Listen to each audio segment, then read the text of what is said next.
Bonsoir, j'espère que vous allez bien. Je vais vous laisser le temps d'arriver sur ce live en ce samedi soir, 19h. J'ai un peu de retard. J'espère que vous avez passé une belle journée, une belle semaine, un bon samedi ensoleillé. En tout cas ici à Paris, il faisait beau. Je ne sais pas comment c'était pour vous. J'espère en tout cas que le week-end commence bien pour vous. Et du coup, sur ce live d'aujourd'hui, moi je voulais vous parler, je vais démarrer directement. Si vous êtes là, n'hésitez pas à me faire un petit coucou. Ah, coucou Sandy, oh t'es adorable, je suis radieuse. C'est parce que je viens de passer la journée chez mon frère, on s'est fait barbecue, tout ça, tous ensemble, c'était en famille, c'était hyper chouette. Du coup, je vais essayer d'être bien calée dans mes idées, j'espère que tu vas bien. Toi, tu es toujours radieuse, Sandy. Donc, du coup, le son est bon. Tu m'entends bien? Est-ce que c'est OK pour toi, Sandy?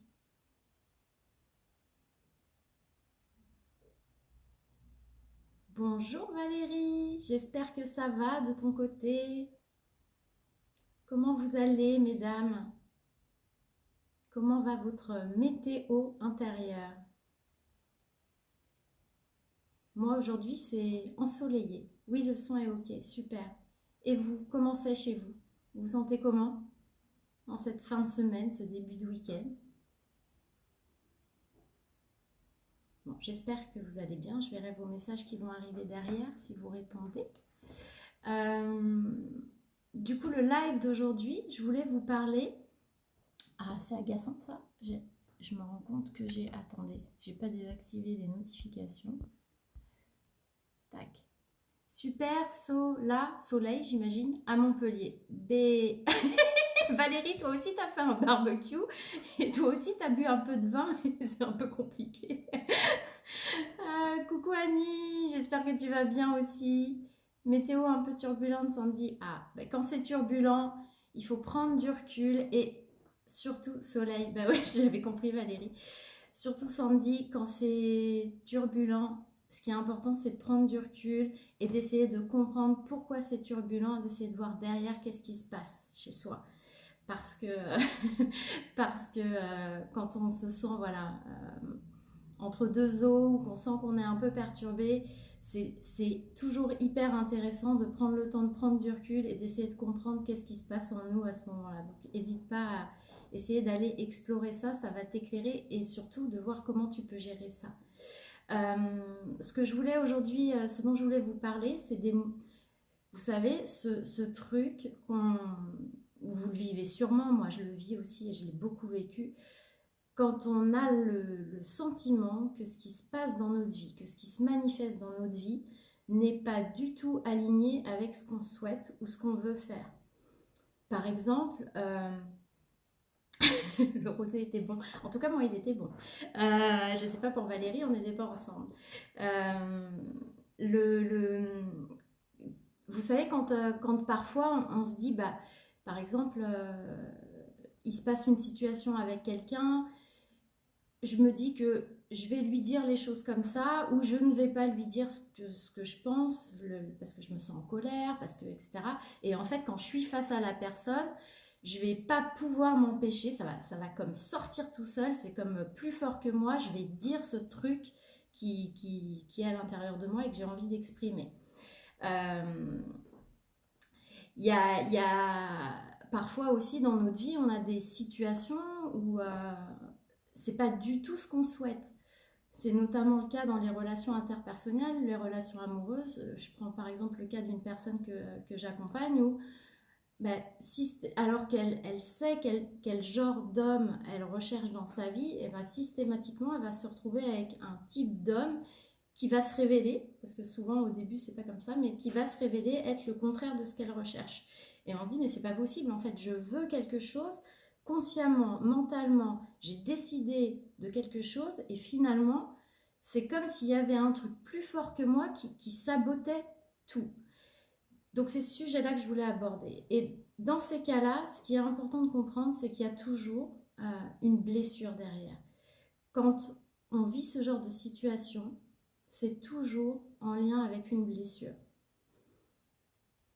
Cette blessure, il y a 3 choses qui vont se jouer à l'intérieur de vous dans ce mécanisme de désalignement. Bonsoir Pascaline, j'espère que vous allez bien. Enfin, que tu vas bien, parce que je tutoie un peu tout le monde sur le live, donc j'espère que c'est pas dérangeant. Il y a 3 en fait niveaux en nous qui vont se jouer. Déjà, il va y avoir l'ego. L'ego, lui, alors souvent, surtout dans le développement personnel, on a tendance... Ah, hello Stéphane, ça fait plaisir de te voir. J'espère que tu vas bien. L'ego, on a toujours tendance à le diaboliser en développement personnel. Il y a plein de gens qui vont vous dire bonjour Véronique, j'espère que ça va. Qui vont vous dire l'ego, non, c'est pas bien, il faut s'en débarrasser, il faut se détacher de l'ego, etc. Non, l'ego, il a un rôle. Après, il faut savoir le maîtriser, agir avec, l'appréhender, mais s'il est là, il y a une bonne raison et il joue son rôle. Coucou Amélie, j'espère que ça va. Donc l'ego, c'est, on va dire, le premier pivot sur cette blessure qui va agir. L'ego, lui, il est sur la peur.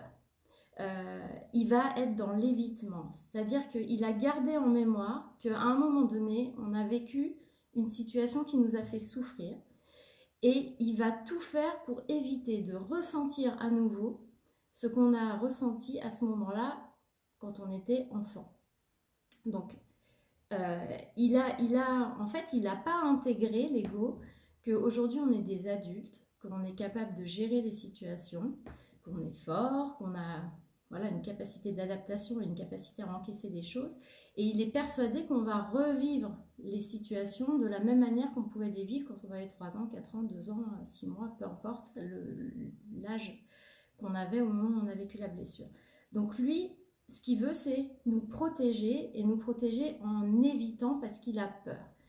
Ce qui va donner des situations où, par exemple, en amour, des gens qui vont dire mais j'arrive pas à m'attacher, je suis toujours en train de passer d'une relation à une autre, je n'arrive pas à m'attacher. Mais parce que, en réalité, très souvent, dans l'enfance, il y a eu une problématique d'attachement, de souffrance liée à une séparation, par exemple. Et la personne, son ego, va tout mettre en place pour lui éviter de revivre cette souffrance liée à la séparation. Donc, du coup, il va faire en sorte de plus s'attacher aux gens. Et en fait, ce qu'il cherche à faire, c'est de protéger la personne. Et pourtant, consciemment, la personne, elle voudrait rencontrer la femme de sa vie, l'homme de sa vie, mais l'ego, lui, se dit non, ça c'est dangereux, rencontrer la personne de ta vie, c'est hyper dangereux, parce que si tu t'attaches, tu vas souffrir. Et du coup, il va saboter là où les relations qui vont se présenter à la personne. Ça peut être aussi au travail. Je prends souvent l'exemple des relations amoureuses. Véronique, qui est sur le live, pourrait aussi en témoigner puisqu'elle travaille avec les couples. Mais parce que souvent, les relations de couple sont vraiment des miroirs assez révélateurs des blessures qu'on a pu avoir quand on était enfant. Mais ça peut se manifester aussi au travail. C'est-à-dire que je vais, par exemple, devenir un manager extrêmement directif et autoritaire. Mais en réalité, c'est parce qu'il y a une souffrance derrière, que mon ego ne veut pas revivre quelque chose qu'il a vécu avant.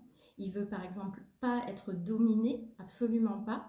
Et du coup, il va faire en sorte de lui aussi, de lui se placer en fait dans la situation inverse. C'est lui qui va dominer, c'est lui qui va devenir autoritaire. Comme ça, il se protège. C'est plus moi qui souffre et je sais que je ne vais plus souffrir. Donc, l'ego va jouer un rôle à ce moment-là de sabotage de ce que vous voulez consciemment, mentalement, pas pour vous faire souffrir, au contraire, sa volonté à lui, c'est de vous protéger. C'est de faire en sorte de vous éviter une situation que vous avez déjà vécue étant petit.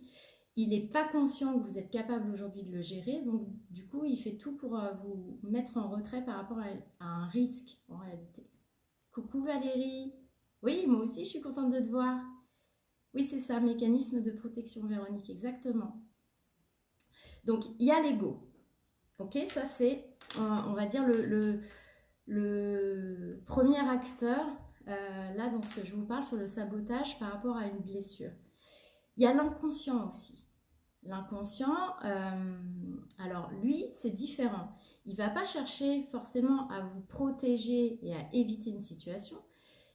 Il va chercher à la réparer. Donc, lui, comment dire, ce qu'il va essayer de faire, c'est qu'il va chercher à reproduire souvent une situation. Alors, soit il va vous mettre dans la position de celui qui subit la souffrance, soit dans celui qui la fait subir. Mais en tous les cas, il va essayer de reproduire. Et en fait, son idée derrière à l'inconscient, c'est pareil, c'est pas une volonté de faire du mal, mais l'idée de votre inconscient, c'est en fait de réparer quelque chose. Bonjour Angélique, ravie de te retrouver. Ce qu'il veut, l'inconscient, c'est réparer quelque chose. Il a gardé en mémoire qu'il y avait une situation, des personnes, des événements qui l'ont fait souffrir et il ne veut pas rester cristallisé là-dedans. Donc il va essayer de trouver dans votre vie, à vous, d'adulte, quotidienne, des situations similaires ou des personnes similaires. Donc il va prendre d'autres personnes, il va prendre d'autres situations et il va essayer de reproduire. Et du coup, le problème de ça, c'est que finalement, en essayant de reproduire, il va se remettre dans une situation de souffrance et il va se confirmer ses croyances, ses souffrances, que tout ça c'est une source de difficulté pour lui et vous allez avoir du mal à vous en sortir tant que vous n'en êtes pas conscient. Exemple, je regarde mes notes en même temps pour ne pas oublier de choses, mais exemple, mon père m'a quitté, mon père a quitté ma mère pour une autre femme quand j'étais petite et je me suis sentie abandonnée. Mon inconscient, il va chercher à reproduire et du coup, je vais, comme par hasard, tomber sur des hommes qui systématiquement vont me tromper, me quitter, parce qu'en fait, il essaye de réparer quelque chose. Il aimerait que la situation finisse par se résoudre de manière différente. Sauf que, comme il va chercher des hommes infidèles, forcément, la situation ne va pas se résoudre, puisqu'il va ne faire que la reproduire et se confirmer que les hommes sont tous des hommes infidèles, etc. Par exemple, autre exemple que je m'étais noté, si j'étais dans une fratrie avec, par exemple, 2 autres enfants où je me sentais exclue, je vais avoir tendance, mon inconscient va avoir tendance à m'amener, par exemple, dans des groupes d'amis où il va y avoir, alors peut-être 2, si vraiment il essaye de reproduire à l'identique, mais peut-être 2, 3, 4 amis qui vont avoir des liens très forts entre eux et où je vais me sentir, moi, à nouveau exclue. Ce qu'il espère, c'est que je vais réussir à changer ça. Et sauf qu'en réalité, je ne vais pas réussir à le changer, puisque les personnes que je prends et les situations que je prends inconsciemment vont me remettre dans la même problématique. Donc du coup, je vais me confirmer que tout ça est vrai et je ne vais pas réussir à m'en sortir. Donc ça, c'est ce qui se passe d'un point de vue inconscient. Et qui fait que des fois, on a des comportements qu'on n'arrive pas à maîtriser. Comme une femme, par exemple, qui va avoir tendance à aller fouiller dans le téléphone de son ami parce que elle est persuadée qu'il est infidèle. Elle est dans la reproduction d'un schéma inconscient et elle n'arrive pas à en sortir. Je ne sais pas si c'est clair ce que je vous explique sur le mécanisme inconscient et du coup la différence entre comment l'ego gère la blessure, comment l'inconscient gère la blessure. C'est différent. L'ego, il va être dans la peur et dans l'évitement, la protection. L'inconscient, il va être dans la réparation et la recherche d'une situation similaire dans laquelle il va vous mettre soit dans un rôle où je revis la blessure ou alors je la fais vivre à quelqu'un. Mais dans tous les cas, je vais la revivre.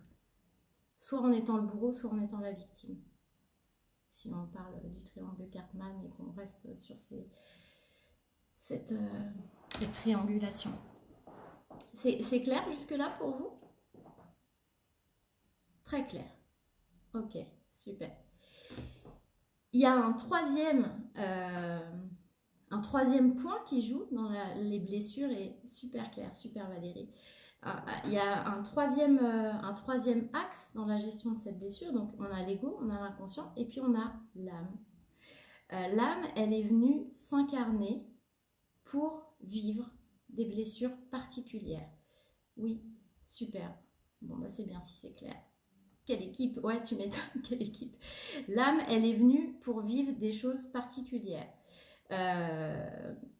C'est pour ça d'ailleurs quand on explore sa vie, on peut se rendre compte qu'on est toujours confronté à des personnes ou à des situations qui nous font vivre des blessures qui sont en réalité nos blessures sources.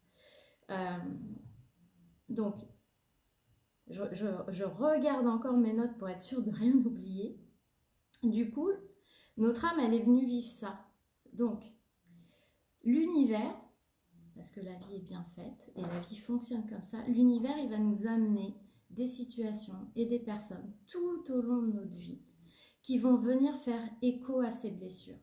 Et ça, j'insiste, et d'ailleurs l'autre jour, j'ai eu un live avec ma coach Sophie Chag où on parlait des blessures et elle disait, je crois que les blessures, on ne peut jamais les réparer.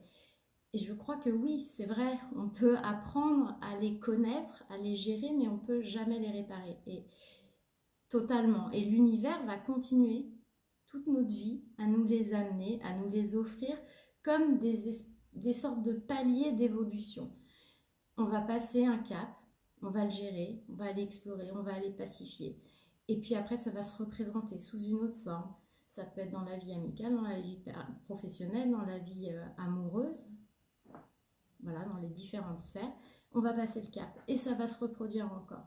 Parce qu'on est aussi venu pour ça. Et c'est vraiment important d'avoir cette conscience de l'être qui est vraiment globale parce que c'est pas qu'on vit des malheurs, c'est pas qu'on n'a pas de chance, c'est que notre âme, elle est venue vivre ça. Donc nous, en tant qu'être incarné, on doit accompagner ça aussi. Et c'est beaucoup moins douloureux d'ailleurs de l'accompagner plutôt que d'avoir le sentiment de subir la vie. Par exemple, si on est venu incarner, vivre, parce que c'est pas de l'incarner, c'est qu'on est venu expérimenter la blessure de trahison. Je prends des exemples, hein, c'est pas forcément automatique, mais et puis ça peut être d'autres types de blessures, les faits, comme je vous disais la dernière fois, les mêmes faits vont pas provoquer les mêmes blessures selon les personnes parce que ça dépend des filtres qu'on a et de la manière dont on vit les choses. Mais par exemple, une blessure de trahison, si on est venu vivre ça, et ben on va par exemple, l'univers va nous amener des situations professionnelles où on va être régulièrement, par exemple, licencié, des entreprises qui nous trahissent, qui prennent notre travail et puis qui du jour au lendemain se séparent de nous, des conjoints ou des amoureuses qui sont un peu volages, un peu infidèles, des amis qui répètent des secrets, en qui on avait confiance, des enfants aussi qui mentent, voilà, parce que c'est toutes ces petites choses-là, hein. Quand je parle de la trahison, ça peut être vos enfants aussi qui vous mentent, ça vient réactiver une blessure à un moment donné, ces choses-là. Donc, je ne sais pas si vous voyez un peu le tableau, mais du coup, vous avez une blessure et derrière, vous avez la mise en mouvement de l'ego qui essaye de vous protéger parce qu'il a peur et qui ne veut surtout pas revivre la même chose. Vous avez l'inconscient qui, lui, a envie de réparer, donc au contraire, il va vous remettre dans des situations. Et vous avez votre âme et l'univers qui ont envie de vous faire évoluer dans des blessures, de vous faire grandir. Donc, si vous regardez bien, souvent, on peut dire que le côté spirituel et le côté inconscient sont assez liés parce qu'il y a ce phénomène justement de je vais dans des situations pour essayer d'aller au-delà, soit dans un objectif de réparation, soit dans un objectif d'évolution, mais en tous les cas, je revis. L'ego, lui, va être un peu différent, il va être plus dans je me mets en retrait, je vais essayer d'éviter la situation. Alors parfois il joue avec l'inconscient quand l'inconscient lui est plutôt dans je reproduis en devenant le bourreau. C'est-à-dire que je deviens celui qui domine, je prends le dessus. Et là, il y a l'ego qui intervient. Donc tout ça, ça s'entremêle, si j'ose dire. Est-ce que c'est clair pour vous, ces trois axes? Donc on a une situation, je vous laisse répondre, mais on a des situations dans notre vie où on sent que c'est pas aligné, ce qui se passe n'est pas aligné avec ce qu'on veut mentalement, consciemment. Soit ce qui se manifeste dans ma vie n'est pas en lien, soit ce que je peux dire, ce que je peux faire est complètement... c'est plus fort que moi, j'arrive pas à faire autrement que de sortir ça à mon conjoint, j'arrive pas à faire autrement que d'aller fouiller dans son téléphone, et pourtant je me dis à chaque fois que j'irai pas le faire. Très clair, super. Donc il y a cette situation, et derrière, il y a toujours une blessure. C'est mon truc, les blessures, hein. Moi, vous avez compris, c'est mon truc. Il y a toujours une blessure. Cette blessure, elle est mise en mouvement à la fois par l'ego, qui va essayer de s'en protéger, qui va essayer d'éviter, qui va essayer de prendre le dessus. C'est pour ça qu'on parle d'ego, parce que prendre le dessus. Il y a l'inconscient qui, lui, va essayer de rejouer, de réparer. Donc parfois en refoulant, donc il se met un peu en lien avec l'ego, c'est je vais prendre le dessus. Ou alors en rejouant, et dans ce cas-là, ça va être plus en lien avec le spirituel, où là, ça va être je reproduis pour essayer de transcender la blessure. Valérie, tu dis, mais l'un évite et l'autre rejoue. Comment c'est possible? Ouais, oui. C'est-à-dire, comment c'est possible? Ben, tu vois, en fait, l'être humain, il est hyper complexe. C'est-à-dire que tu peux avoir des gens... C'est pas forcément déjà au sein d'une même personne, c'est-à-dire que tu peux avoir des gens qui vont réagir différemment, d'autres ça va être l'ego qui va prendre le dessus, d'autres ça va être l'inconscient, et du coup la manière dont chacun va gérer sa blessure va être très différente, et puis il y a des gens pour qui ça va être simplement une alternance, c'est-à-dire que à un moment donné je vais être dans mon ego, et puis c'est lui qui va maîtriser la situation, et puis à un moment donné suivant ou dans une autre situation ça va être mon inconscient. Et c'est ce qui fait que souvent on n'arrive pas à se comprendre parce que on se dit mais c'est complètement incohérent, un coup je fais ça, un coup je fais ça, je me dis que je vais faire ça, puis en fait je fais le contraire. Tu vois un peu Valérie Mais je suis d'accord avec toi, hein, c'est pas simple de toute façon. Le psychisme et le fonctionnement humain n'est pas simple parce que justement on est des êtres qui sont faits voilà, de plein de dimensions. Il y a l'inconscient, il y a l'âme, il y a le conscient, le mental, il y a l'ego, et tout ça en fait c'est des parties de nous qui essayent chacune de prendre un peu le lead selon les situations. Est-ce que c'est plus clair pour toi Valérie?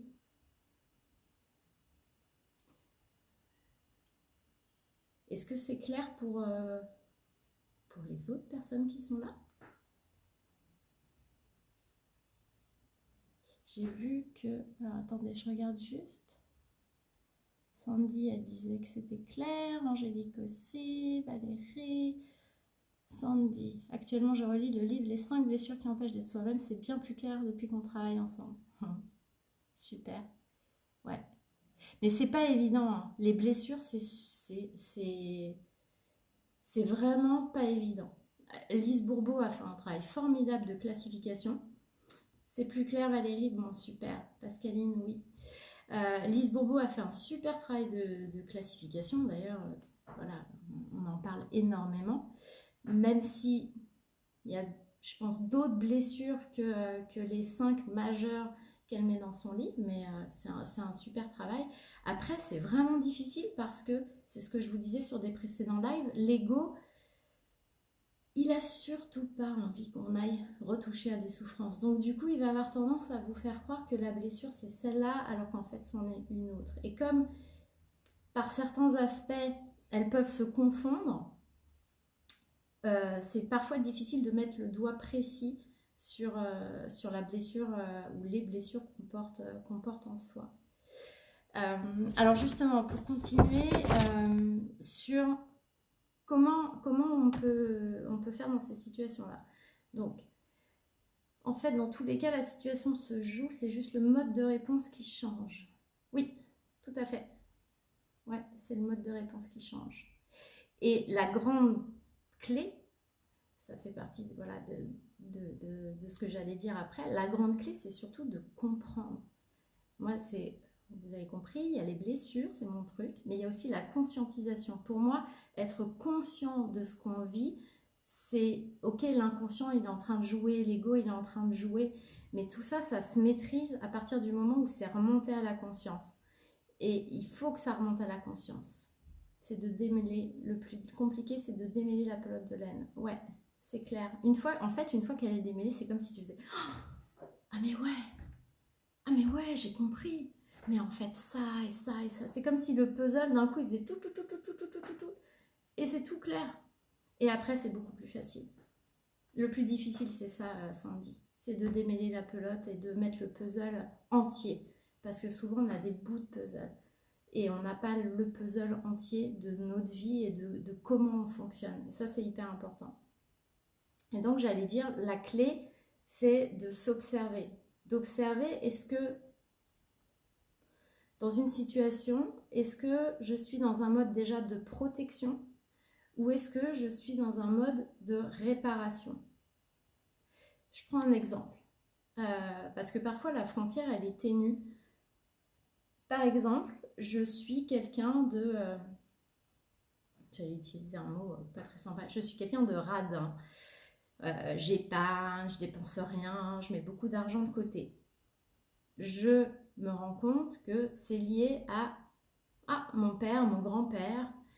Ils ont vécu des faillites. Ok, donc c'est pour ça que je le fais. Mais ça peut être une protection parce que j'ai peur moi-même d'être en faillite, d'être dans une situation de manque. J'ai peur en fait de revivre ce que mon père ou mon grand-père a vécu et donc je me préserve. Là, on a l'ego qui est en train de jouer son rôle de protection. Mais ça peut être aussi une réparation, et c'est là que la frontière est ténue.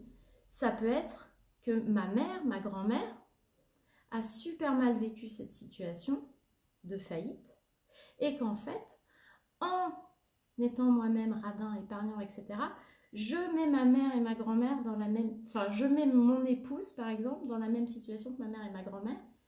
Et du coup, c'est plus du tout la même chose qu'on est en train de faire. Dans un cas, on est en train... la problématique, c'est la faillite. Dans l'autre, c'est ce qu'a ressenti le ressenti des personnes qui étaient à côté. Dans un cas, c'est la protection versus une situation. Dans l'autre cas, c'est la réparation d'une blessure. Je regarde ce que vous... Valérie, on ne peut transformer que ce dont on prend conscience. Ah bah, c'est clair.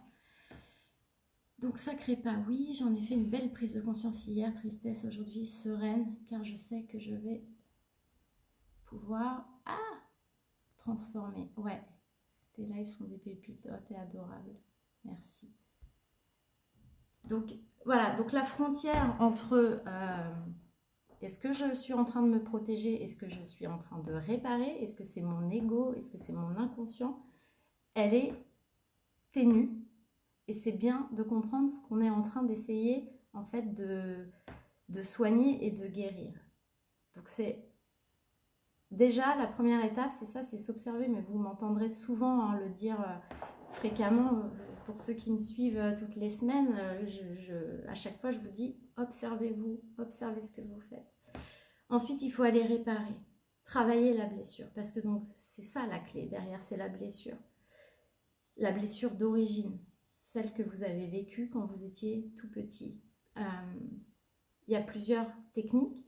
Il y a donc, les techniques que j'utilise, c'est de travailler avec l'enfant intérieur, d'aller à la rencontre de l'enfant intérieur blessé, de lui permettre de s'exprimer, d'exprimer ce qu'il a vécu, de lui permettre de voir les choses différemment, de se soigner, de se guérir par rapport à ce qu'il a vécu. Il y a aussi tout ce qui est présence symbolique familiale avec les parents, les grands-parents, pour libérer des choses qui sont au niveau de la famille. Il peut y avoir de couper aussi des liens toxiques avec des membres de la famille ou d'autres personnes, parce qu'il y a des choses qui, voilà, des liens qui sont maintenus et qui en fait posent un problème dans la vie de la personne.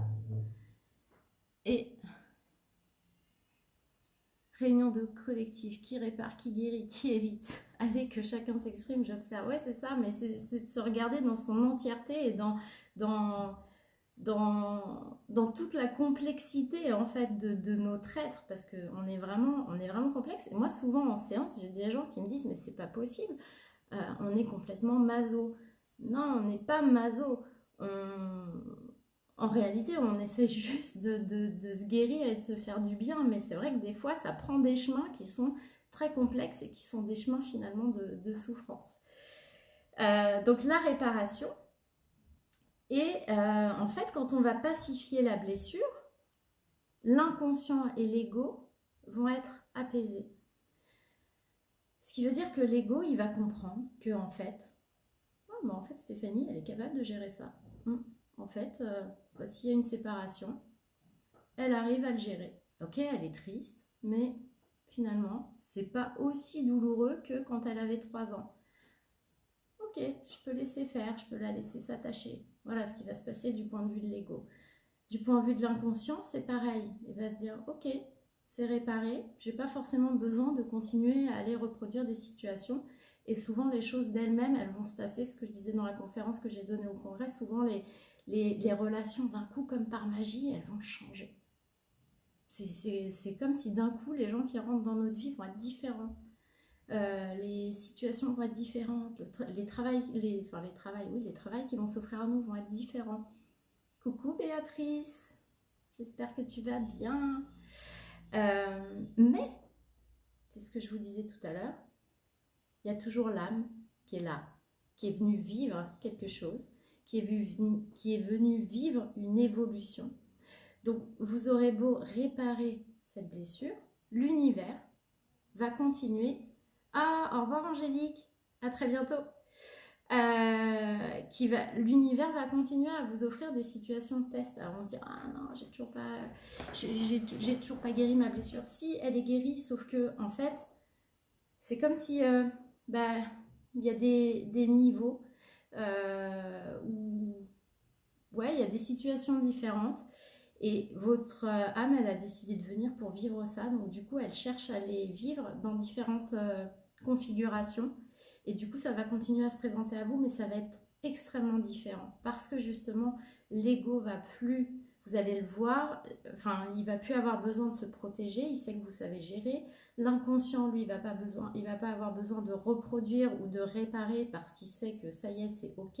Et vous allez être conscient que vous êtes là pour ça aussi, même si bien évidemment, vous êtes là pour vivre votre vie d'humain.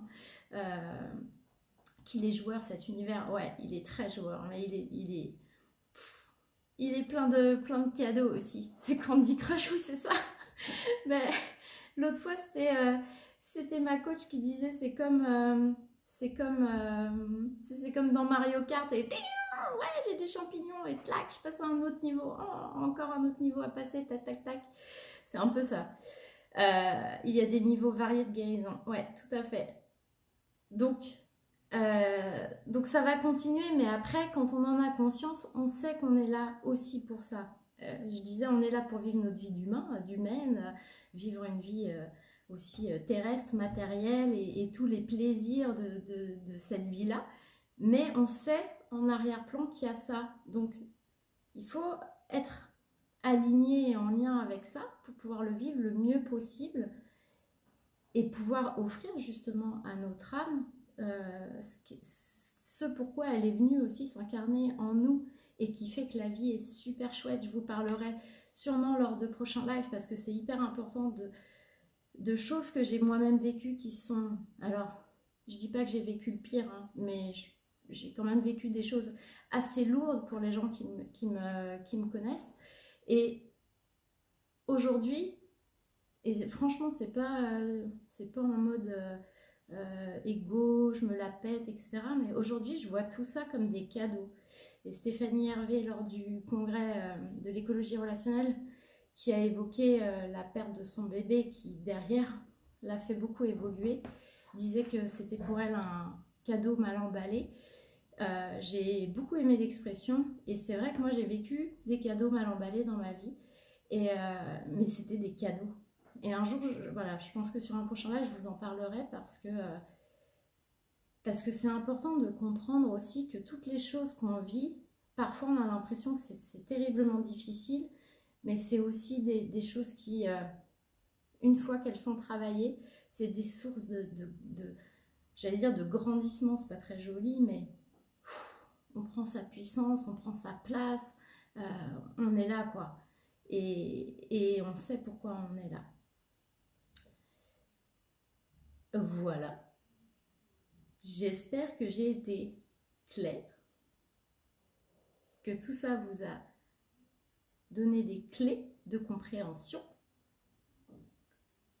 Est-ce que vous avez des questions? Est-ce que c'est clair? Dites-moi, dites-moi. Je ne sais pas qui est là, hein, je ne vois pas tout le monde, mais parce que tout le monde ne dit pas bonjour. Et si vous êtes en replay, faites-moi un petit coucou aussi, que je puisse vous saluer. Même si c'est en différé, c'est toujours agréable de savoir que vous êtes passé.